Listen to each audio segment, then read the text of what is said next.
Assalamu alaikum wa rahmatullahi wa barakatuhu.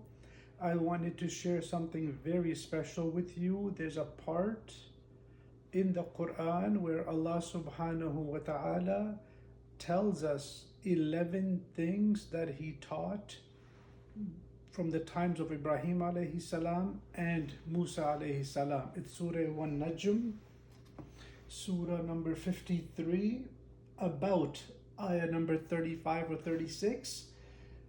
And the beauty is obviously there that this is a lesson being taught from so long, and it's something that's never going to change. So that means the human temperament, the human mind, is always been told the same thing. Things don't change because we're living in a different times. The message is eternal in a sense. And my focus was number 2. That's what I wanted to really focus on. But I wrote all the 11 messages. And there's an interesting story, like funny story in number 9. It's not groundbreaking in any sense, but it's a funny story of my personal life, so I can share that with you in case you want to stay around. So anyways, the first message is Allah subhanahu wa ta'ala tells us that no one carries the sins of another person.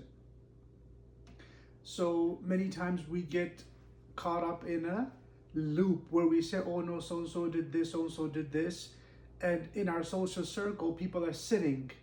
And we feel like that gives us a license to sin also, because we kind of don't wrap our heads around things properly. Oh, he's doing it, she's doing it, that means it's fair game. That's not how it works. So that's the first thing, that it opens one of the knots in our heads, is don't get lost in other people's sins. The next one is a human will have nothing except what he works for. So this is something which can really help us when we get caught up in the thoughts of destiny.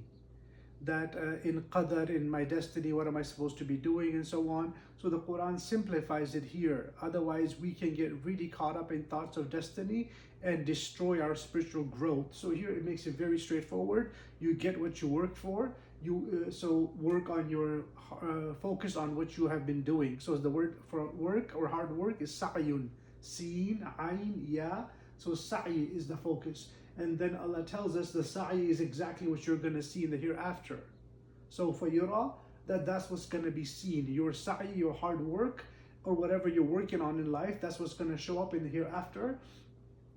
And then the muntaha is mentioned. Your ending is back to the Lord. And if you are a keen student, the word Rabb is a very interesting word.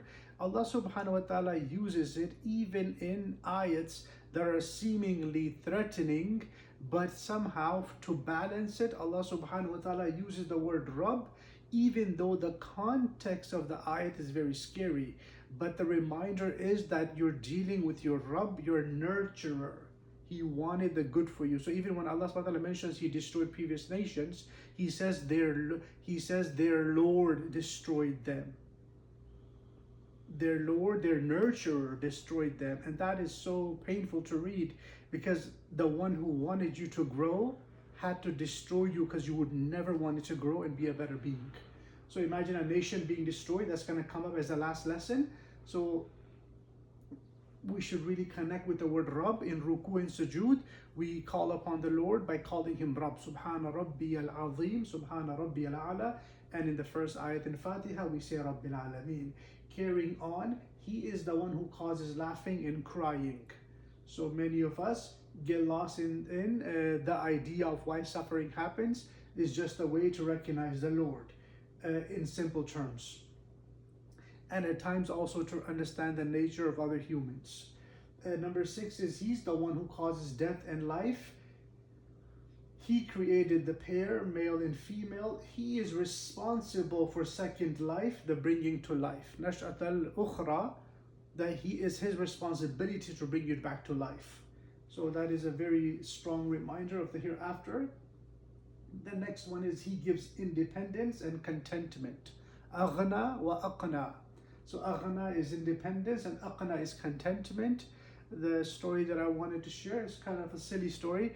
I bumped in after graduating from Islamic studies at a madrasa. I bumped into one of my buddies after a few years. So I was teaching in 2 religious institutes. Financial pay, as usual, is crappy, and I'm not being ungrateful to the effort that we get to do, but just being honest and frank with you. So I bump into a close friend of mine, and he's like, "May Allah give you sabr and this and that," and he's making it sound like I'm going through some suffering. And I'm like, dude, I'm fine.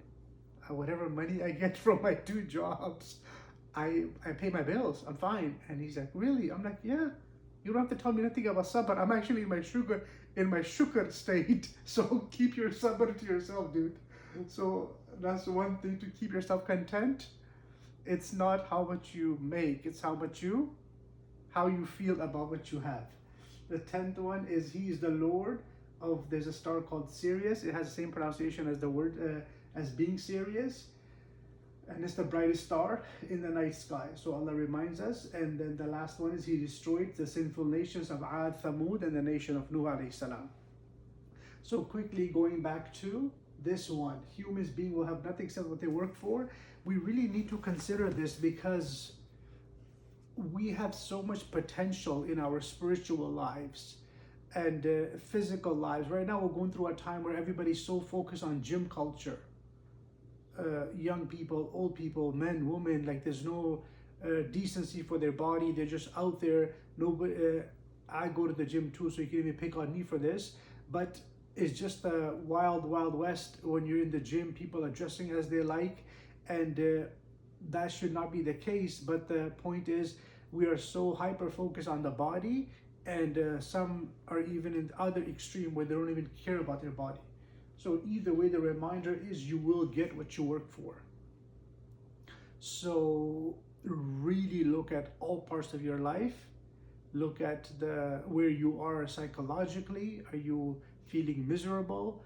Are you financially well? Are you spiritually well? Spirituality is a big deal, and unfortunately most of our focus in our dua is usually financial. Allah give me this. And the ulama, the scholars, and those who help us become better, they say when you're making dua, a part of your prayer should be with regards to your spiritual growth, not financial growth.